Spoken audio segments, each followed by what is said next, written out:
வணக்கம். ராணிப்பேட்டை மாவட்டம் ஆற்காடு நகரம் விடுதலை சிறுத்தைகள் கட்சியின் நகர செயலாளர் ராஜன். என்னோட பேர் ராஜன். தமிழர் திருநாளாம் திருநாள் தைப்பொங்கல் திருநாள் முதல் நாள் முன்னிட்டு போகி பண்டிகையை நம்ம ஆண்டுதோறும் வழக்கமாக நம்ம கொண்டாடி வர்றது வழக்கம். இந்த பண்டிகை என்னன்னா பழையன கழிதலும் புதியன புகுதலும் இதான் இதோட சிறப்பம்சமே.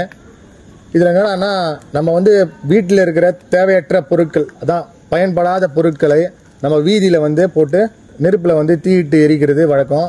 அது மட்டும் இல்லாமல் புதியன புகுதல் அப்படின்னா நம்ம வீட்டை சுத்தம் பண்ணி அதுக்கு சுண்ணாம்பெலாம் அடித்து தைத்திருநாளை நம்ம வரவேற்கிறது தான் அதோட சிறப்பம்சமாகவே இருக்குது. அதே மாதிரி ஜாதின்ற ஒரு தேவையற்ற ஒரு விஷயத்த இன்னைக்கு நம்ம நான் விடுதலை சிறுத்தைகள் கட்சியின் கொள்கை ஜாதி ஒழிப்பே மக்கள் விடுதலை தலைவர் எழுச்சி தமிழர் அண்ணன் ஆணைக்கிணங்க முழக்கத்துக்கிணங்க ஜாதியை இன்னிலிருந்து நம்ம அதை எரிச்சு ஜாதியே இல்லை, நம்ம எல்லாமே சமத்துவமாக இருக்கணும்னு சொல்லிட்டு எங்கள் தலைவரோட கொள்கை மூலமாக நாங்கள் வழிபட போகிறோம். பல சில சமூக நண்பர்கள் இருக்கிறாங்க, அவங்களும் இதோட உடன்பாடோட தான் இந்த நிகழ்ச்சிக்கு வந்திருக்கிறாங்க. சாதி ஒழிக்கணும்னு சொல்லிட்டு களத்தில் சேர்ந்து சாதி ஒழிப்பை முன்னெடுக்கிறோம். இல்லை ஜாதி இல்லைன்னு சொல்கிறாங்க. நான் நேற்று முன்தினம் கூட நம்ம கலவர ரோட்டில் ஆற்காடு நகரத்தில் இந்த கலவர ரோட்டில் டீ கடைக்கார் வருவார் நம்ம கடைக்கு அடிக்கடி. அவர்கிட்ட கேட்குறேன், அவர் ஒரு மாற்று சமூகத்தினர். அவர்கிட்ட கேட்குறேன், அண்ணா என்னண்ணா எப்படி இருக்கிறீங்க, உங்கள் பையனுக்கு கல்யாணம் ஆயிடுச்சா, கல்யாணம் பண்ணிட்டீங்களா? இல்லைப்பா இன்னும் பண்ணல. அப்படிங்களாண்ணா? சரிண்ணா. எங்கப்பா லவ் பண்ணி தொலைச்சிருந்தாலும் கல்யாணம் பண்ணியிருக்கலாம். அப்படியாண்ணா? அப்போ லவ்வுக்கெல்லாம் அக்செப்ட் பண்ணிப்பீங்களா அப்படின்னு கேட்குறேன். அதான்ப்பா எங்காலாம் தான் ஒத்து போயிருப்பேன். ஏன்னா வேற ஏதாவது மாற்று சமூகம்னா ஒத்து போயிருப்பேன், கொஞ்சம் தனியாக வச்சிருப்பேன். சரி நான் உனக்கு கேட்குறேன், தப்பா நினச்சிக்காதீங்கன்னா, பட்டியலினத்தை சேர்ந்த ஒரு பெண் ஒரு ஐஏஎஸ்ஸா இருக்கிறாங்க, ஒரு கலெக்டரா இருக்கிறாங்க. அந்த பொண்ணு ஒரு வேளை உங்க மகனோ அந்த பொண்ணோ விரும்பி கல்யாணம் பண்ணிக்கிறேன்னு கேட்டாங்கன்னா நீங்க ஒத்துக்குவீங்களான்னு கேட்குறேன். அது எப்படிப்பா ஒத்துக்க முடியும்? என் சமூகத்தில் ஒத்துக்க மாட்டாங்களே, என் சொந்தக்காரங்களாம் ஒத்துக்க மாட்டாங்களே, அவங்க வேற மாதிரி அசிங்கமா பேசுவாங்களே அப்படின்ற மாதிரி சொல்றாரு. சரி அப்படியே நான் ஒரு வேளை ஒத்து போனாலும் நான் அவங்களை எங்கன்னா தனியா வச்சு வேணா பார்த்துப்பேன் அப்படின்னு சொல்றாரு. இதெல்லாம் நம்மளுக்கு கேட்கும் போதே கஷ்டமாகுது. ஆனா எல்லாரும் என்ன சொல்றாங்க, ஜாதியே இல்லை, நம்ம எல்லாம் ஜாதி எங்க பாக்குறாங்க, ஜாதி இல்லைன்னு தான் சொல்றாங்க. என்கிட்டயே ஒருத்தர் என்கிட்ட அவசர தேவைக்காக ஏதோ மருத்துவமனை அவசர தேவைக்கு மருத்துவமனை செலவுக்காக என்கிட்ட ஒரு கொஞ்சம் ஏதோ பணம் வாங்குறாரு. அந்த பணத்தை நான் திருப்பி கேட்கறேன். அந்த பணத்தை நான் திருப்பி கேட்கும் போது சொல்றாரு, ஏன்பா எங்க சமூகத்துலலாம் உன்னாண்ட நிக்க கூடாதுப்பா, நாங்கள் வரக்கூடாது, ஒரு பொது இடத்துக்கு வா, அங்கே பேசிக்கலாம், உன் அலுவலகத்துக்கு வரக்கூடாதுன்னு சொல்றாரு. இதெல்லாம் கேட்கும் போது ரொம்ப வருத்தமாக இருக்குது.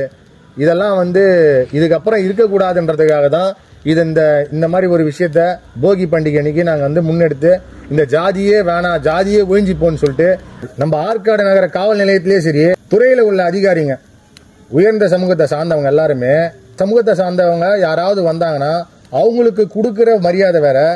இதே ஒரு பட்டியலினத்தவன், இதே அவன் ஜாதியில கம்மியா இருக்கிறான் அப்படின்னு தெரிஞ்சா அவங்கள நடத்துற விதமே வேற மாதிரி இருக்கு.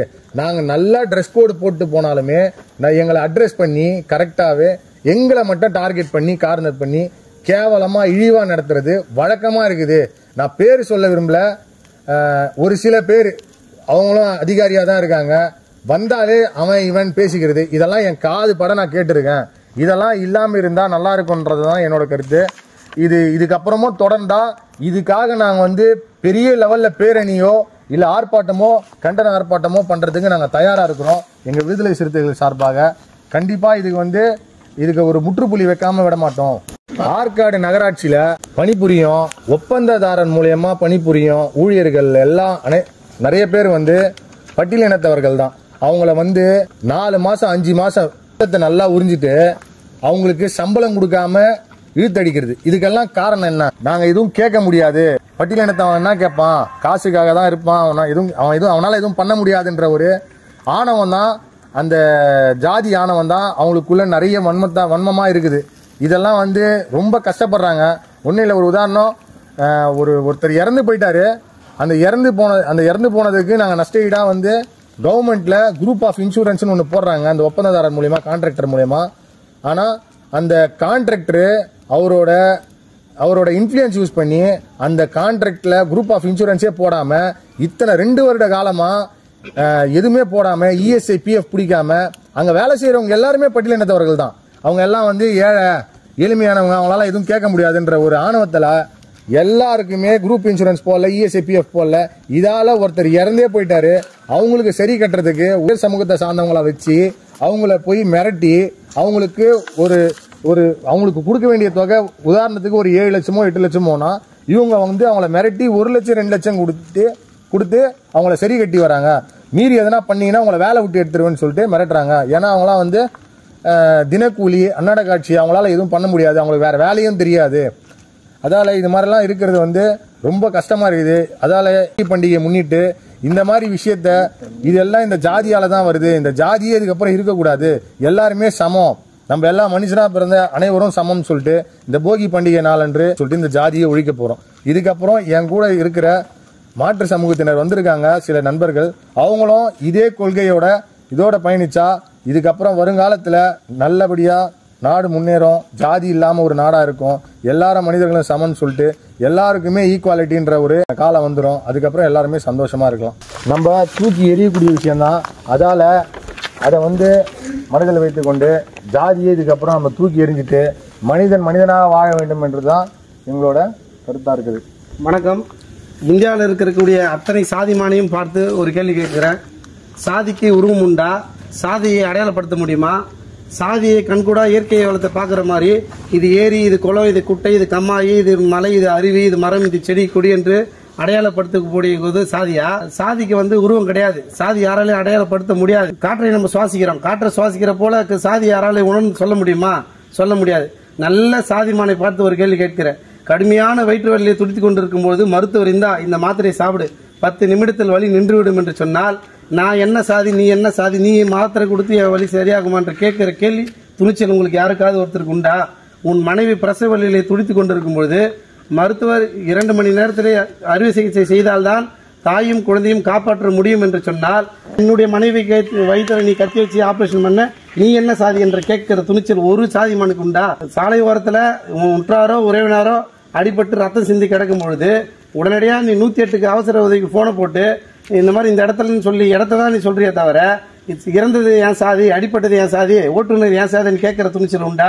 ஏன் அந்தந்த சாதியில தான் எல்லா அத்தியாவசிய தேவையும் பூர்த்தி பண்ணா யாராலும் வாழவே முடியாது. இதுதான் யதார்த்தமான ஒரு உண்மை.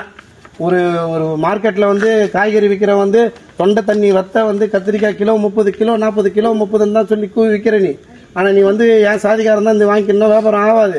அப்போ நீங்க பொருளாதாரத்துல எல்லா வியாபாரத்திலையும் எல்லாருடைய அத்தியாவசிய தேவைகளையும் நீங்க பூர்த்தி செஞ்சுக்கிட்டு ஒருத்தன் இவன் தாழ்ந்தவன், இவன் உயர்ந்தவன், இவன் இந்த சாதி, உனக்கு நிகரா அவன் பொருளாதாரத்துல மேல வரணும்னு நினைச்சு கடை வச்சா அவனுக்கு கடை கொடுக்கறது இல்ல, வீட்டு வாடகை கேட்டா அவனுக்கு வாடகை கொடுக்கறது இல்ல.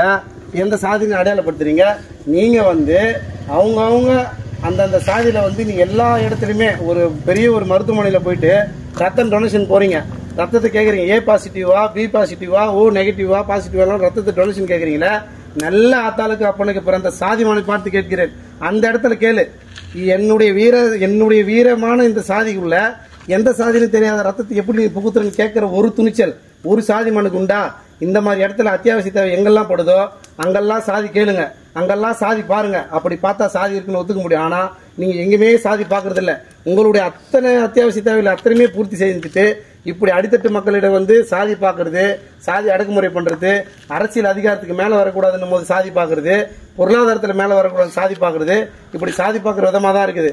இப்ப நாங்க எல்லாருமே மாற்று சாதி எல்லா சாதியுமே நாங்க வந்திருக்கிறோம். இந்த சாதியை கிடையாதுன்றத தீயிட்டு எரிக்கதான் இங்க வந்திருக்கிறோம். போகி திருநாள் தமிழர் காலங்காலமா நம்ம கொண்டாடிட்டு வரோம்.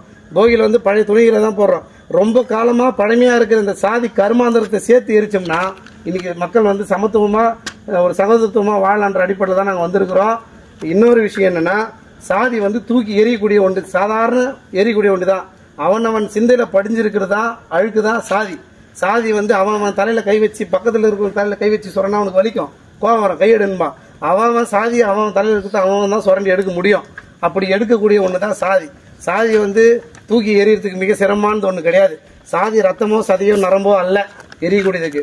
சாதி வரும் சட்டையை போல கட்டி போடக்கூடிய ஒண்ணுதான், தீ ஊட்டி எரிக்கக்கூடிய ஒண்ணுதான். அந்த விதமா நாங்க இப்ப சாதியை எங்க எழுச்சி தமிழர் தோல் திருமாவளவன் அண்ணனுடைய கட்சியின் கொள்கையின்படி சாதி ஒழிப்பே மக்கள் விடுதலை என்ற முழக்கத்தோடு இனிவரும் காலங்களில் இனிவரும் தை திருநாள் போகி அன்று சாதி ஒழிப்பே மக்கள் விடுதி என்ற முழக்கத்தோடு போகினா அது சாதி ஒழிப்பு நாளாதான் இருக்குன்ற அடிப்படையில எங்க ஆற்காடு நகர செயலாளர் ராஜன் தலைமையில நாங்க எல்லாரும் வந்து கூடி நின்று இன்னைக்கு வந்து நாங்க இந்த சாதி ஒழிப்பு நாளா நாங்க முன்னிறுத்தி இந்த போகியை வந்து தீயிட்டு இந்த சாதி எரிக்க போறோம். நாங்க ஒவ்வொருத்தருடைய சாதியும் சாதி இனிமே இல்லை அப்படின்றதுக்காக அடையாளமா சாதி எரிக்குடிதான் ஒன்று அடிப்படையில நாங்க எல்லாருமே இப்ப சாதி எரிக்க போறோம். சாதின்றது நம்ம உடம்புல இருக்கிற ஒரு அழுக்கு மாதிரி தான். அது ஒன்றும் ரத்தமோ இல்ல சதையோ கிடையாது.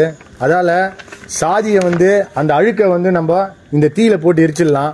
இதுக்கப்புறம் வந்து எல்லாரும் சமத்துவமாகவும் சகோதரத்துவமாகவும் இதுக்கப்புறமாவது ஒற்றுமையா இருக்கலான்றது தான் இங்க நாங்க எல்லாம் வந்து எல்லாம் ஒன்னா சேர்ந்து இந்த போகி பண்டிகை என்று நம்ம முன்னெடுக்கிற ஒரு விஷயமா இருக்குது. அதால சாதியே ஒழி என்ற ஒரு முழக்கத்தோட இதுக்கப்புறம் நம்ம சாதியே இதுக்கப்புறம் கிடையாதுன்ற ஒரு முழக்கத்தோட இந்த அழுக்க நான் இந்த தீயில போட்டு எரிக்க போறேன். சாதியே ஒழி, சாதியே ஒழி, சாதியே ஒழி, சாதியே ஒழி, சாதியே ஒழி, சாதியே ஒழி, சாதியே ஒழி, சாதியே ஒழி, சாதியே ஒழி, சாதியே ஒழி, சாதியே ஒழி, சாதியே ஒழி. இனிமேல் சாதியற்ற மனிதன் சாதியே ஒழி, சாதியே ஒழி, சாதியே ஒழி.